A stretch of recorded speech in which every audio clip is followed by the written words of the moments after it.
No F-bombs are armed and should not be dropped. A few days ago, there was an accident involving another YouTube gun channel. Yeah, 50 caliber literally exploded in his hands. He believes that the gun had a hot load, and I believe that's probably true. It's also been suggested by somebody else that there was a bore obstruction. That could be true as well. The hot loads were, first of all, the rounds were 50 caliber slap rounds. These are very old rounds, and there's a very good possibility that they've been reloaded, possibly more than once. You're really not supposed to reload military rounds because the shell casings are very thin, but people do it all the time anyway because, well, they're stupid, and it's as simple as that.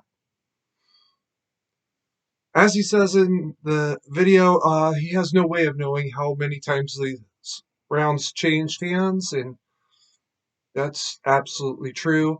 Matter of fact, before I made this, I called up Papa Kerry and asked him for his opinion on the matter, and over the course of that discussion, I came to the realization that he may have had a box of slap rounds, but he may not have had an original box. Add to that years of bouncing around and God knows what else. Extreme heat, extreme cold, high humidity, no humidity, anti-humidity. God knows what they did to those rounds over the years. And this would even be assuming that they weren't reloads.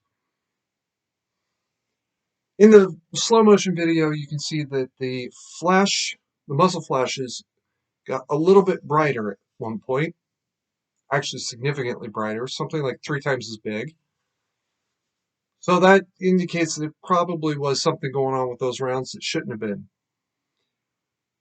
Bad ammo, or more exactly bad powder, or too much of it, combined with the barrel being the weapon being fired, it's possible that the creosote built up in the barrel because it just wasn't supposed to be used that way.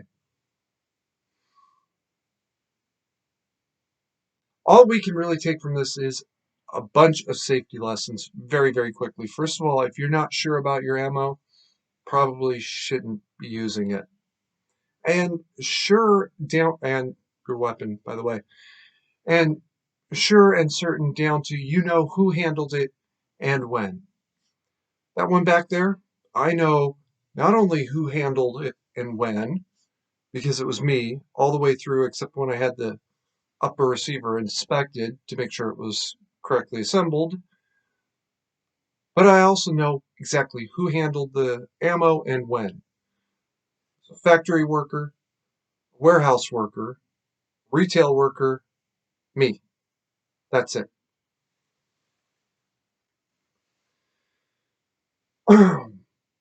If you're not absolutely certain, don't use it. If you're using older ammo, probably want to consider cleaning it between each shot.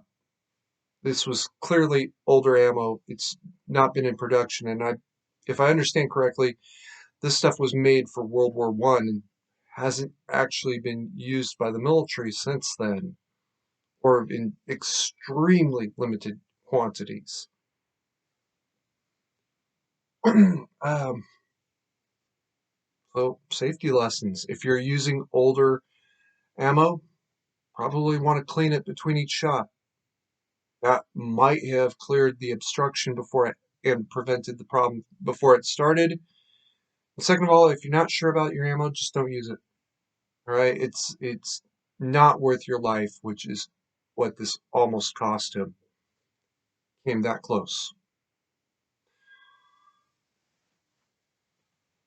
This is also going to be memmed to the nth degree, and that's quite unfortunate because I can already see moms demand blood money using this as one of their propaganda videos. Stupid hillbillies and their stupid guns. Well, no, that's not what happened. It's not even close. This isn't like the time when the one girl had the gun up on her shoulder and became an instant pirate. All right. This was at the time, unforeseeable accident. And now in retrospect, it's kind of obvious, but hindsight is always 2020. Oh, wait a minute. Maybe we don't want to talk about 2020 either, do we? If you're not absolutely certain about your ammo, just don't use it. If it's older ammo, you might want to consider cleaning it more often.